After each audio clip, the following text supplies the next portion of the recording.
के अंतर्गत अध्याय अंशों का निगमन के बारे में हम चर्चा करेंगे।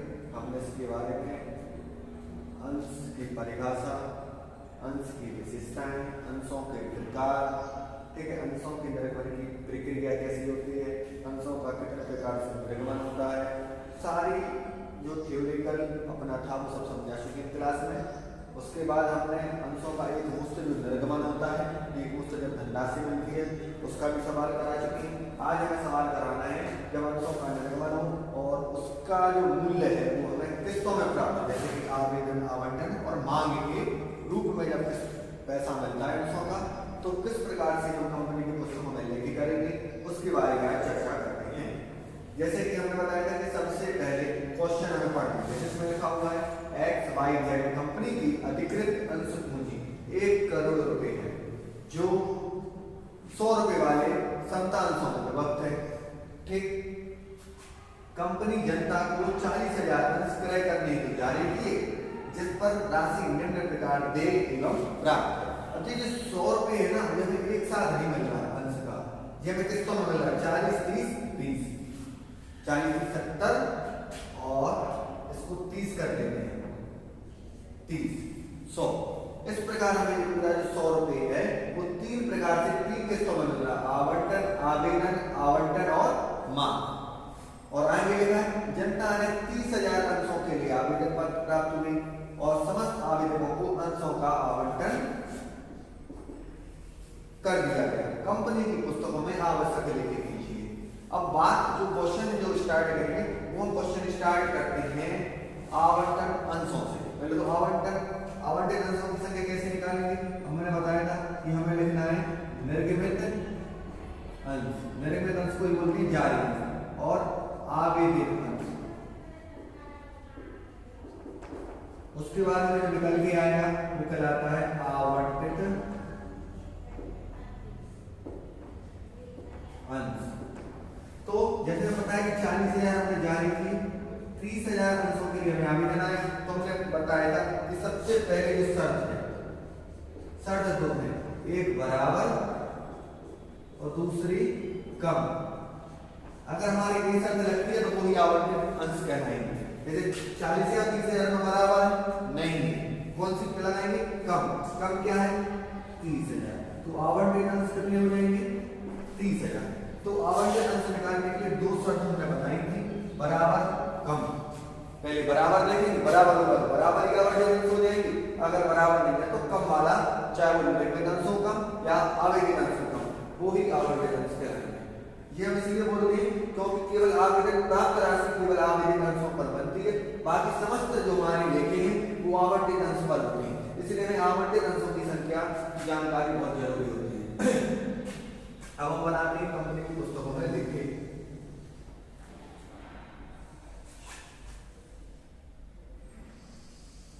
क्वेश्चन होता है बड़ा, इसलिए 2 भाग में हम करेंगे, छोटा सा फॉर्मेट बनाया हुआ है।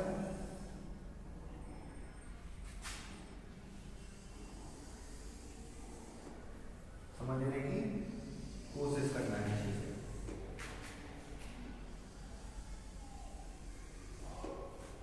और ये हमारा जनरल का फॉर्मेट बनता है। जनरल के फॉर्मेट में सबसे पहले डेट, पर्टिकुलर और एलएफ, उसके बाद अमाउंट, डेबिट, अमाउंट, क्रेडिट, और ये हो जाएगा जर्नल एंट्री। ठीक, तो सबसे पहले जो एंट्री बनती है वो एंट्री बनती है आवेदन प्राप्त राशि।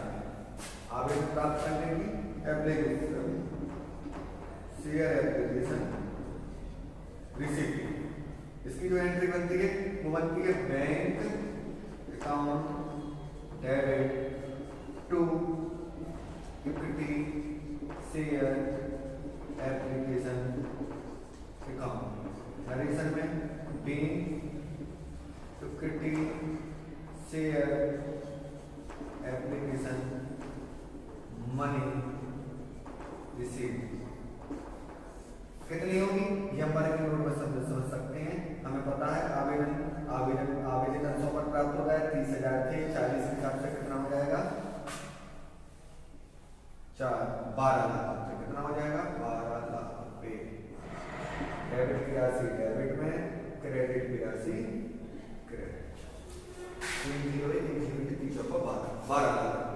अब जो हमने आवंटन की राशि प्राप्त की उसको ट्रांसफर करेंगे, तो लिखेंगे शेयर एप्लीकेशन मनी ट्रांसफर। ठीक है, ये वाली एंट्री बनेगी। तो ये एंट्री बनेगी equity share application account debit to equity share capital account. मेडिसन लिख देंगे मेन इक्विटी शेयर एप्लीकेशन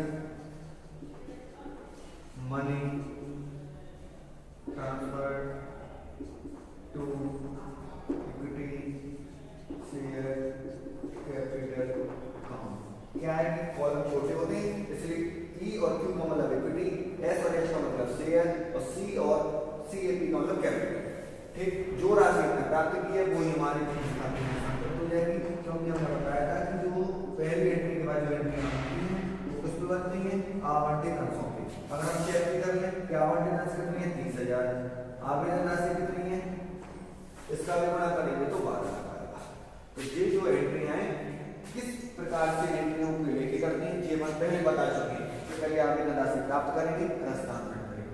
इसके बाद पहले देय होती है फिर प्राप्त होती है, मतलब पहले आवंटन देय होगा फिर आवंटन प्राप्त होगा। प्रथम मांग को देय करेंगे फिर उसको प्राप्त करेंगे। तो ये सारी चीजें जो चर्चाएं हैं हम क्लास में कर चुके हैं, समझ चुके हैं। अब हमें यहाँ पे केवल सवाल को हल करना बताना है जो बता रहे हैं।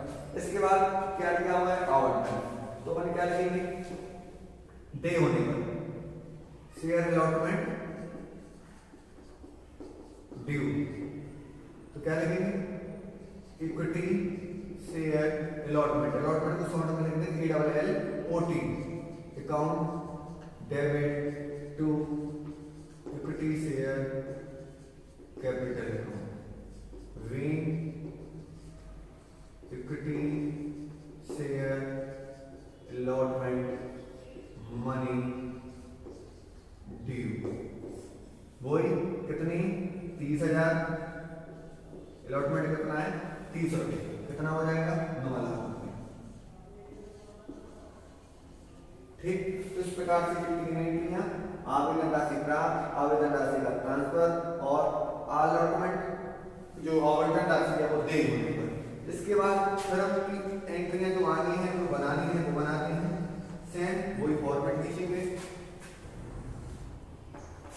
फॉर्मेट जो हमारा है वो डेट के बाद 2 कॉलम लास्ट में अमाउंट के,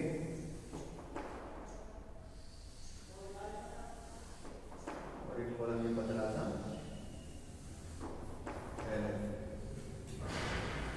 इन कॉलमों को भरने की जरूरत नहीं है, सेम है।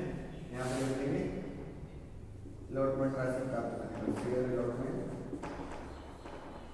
रिसीव, क्या बनेगी रिसीव में बैंक अकाउंट डेबिट होता है, bank account debit to share allotment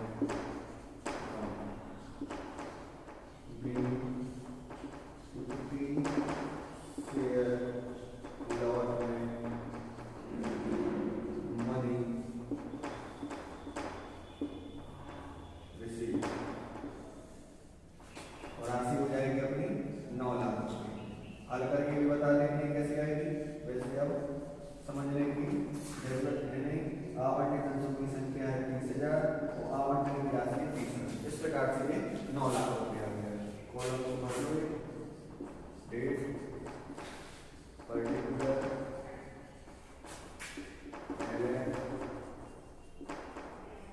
amount debit amount credit. ठीक है, अब हमने 2 एंट्रियां बना ली, आवेदन प्राप्त और उसका पूंजी खाते में हस्तांतरण, आवंटन देय और उसको प्राप्त। अब प्रथम मांग देय और प्राप्त। अब देखो पूरी राशि 100 रुपये यहाँ तक प्राप्त हो रही है, इसको जोड़ेंगे तो 100 हो रहा है, मतलब कि जो मांग उसी को अंतिम मांग मान लेंगे, प्रथम एवं अंतिम मांग तो देय होने पर शेयर फर्स्ट एंड फाइनल देय। क्योंकि हमने पहले बताया कि आवेदन के बाद जो भी हमारी किस्त होती है उनको पहले देय करते हैं फिर प्राप्त करते हैं, तो उसको भी क्या करेंगे पहले देय। तो शेयर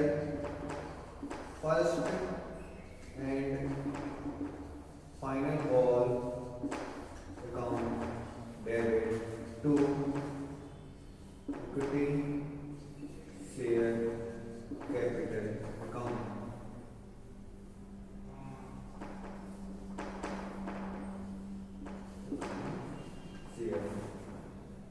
उसके बाद be equity share first and final call money due. Narration को शॉर्ट में लेना है। सेम प्रोसेस 30,000 और प्रथम माह में 9 लाख। ठीक है, इस प्रकार से भी लास्ट में 50 share first and final call received. Bank account debit to equity share first and final call account. Narration being equity share first and final call money received। इस प्रकार से भी हमारा क्वेश्चन कंप्लीट हुआ। 9 लाख रुपए बताने की जरूरत है नहीं, चलो भी बता देते हैं कि 30,000 आवंटित अंश और प्रथम और अंतिम माह 30। इस प्रकार से ये जो क्वेश्चन था जो हमें किस्तों में प्राप्त हुआ, जिसका पैसा जिसका मूल्य हमें किस्तों में प्राप्त हुआ, क्वेश्चन को पढ़ा। सबसे पहले क्वेश्चन में हमें एक तो ये देखना पड़ता है कितने अंश जारी किए और जनता ने कितने अंश मांगे। इसके बाद हम क्या निकाल लेते हैं, इन दोनों का तुलना करके आवंटित अंश, क्योंकि एक एंट्री ही आवेदन अंशों पर बनती है। आवेदन राशि प्राप्त होना ही आवेदन अंशों पर बनती है, बाकी जो भी एंट्रियां होती है वो आवंटित अंशों पर होती है। अब यहाँ पर देखने में लग रहा होगा दोनों एक ही है, लेकिन कुछ क्वेश्चन ऐसे हैं कि जहाँ पे दोनों अलग अलग हैं। उसके बाद फिर हमने बताया जो किस्तें आवेदन पहले प्राप्त होता है इसलिए उसको ट्रांसफर करते हैं। उसके बाद जो भी किस्तें पहले दे होगी फिर प्राप्त होगी, दे होगी फिर प्राप्त होगी। इस प्रकार हम अंश का जो क्वेश्चन है, जो सवाल है, उसको करते हैं। ये जो हमारा क्वेश्चन था ये सममूल्य पर था, सममूल्य पर निर्गमन। ये हम सब बता चुके हैं पहले, वो तो जिसका मूल्य पर निर्गमन था मतलब उसका मूल्य भी 100 रुपए है और प्राप्त भी 100 रुपए हो रहे हैं। जब 100 से ज्यादा प्राप्त होंगे तो क्या कहलाएगा, प्रीमियम पर निर्गमन कहलाएगा। तो इसके बाद जो अगली क्लास होगी उसमें हम अंशों का प्रीमियम पर निर्गमन किस्तों में जो होगा वो पढ़ेंगे। ठीक है बच्चों।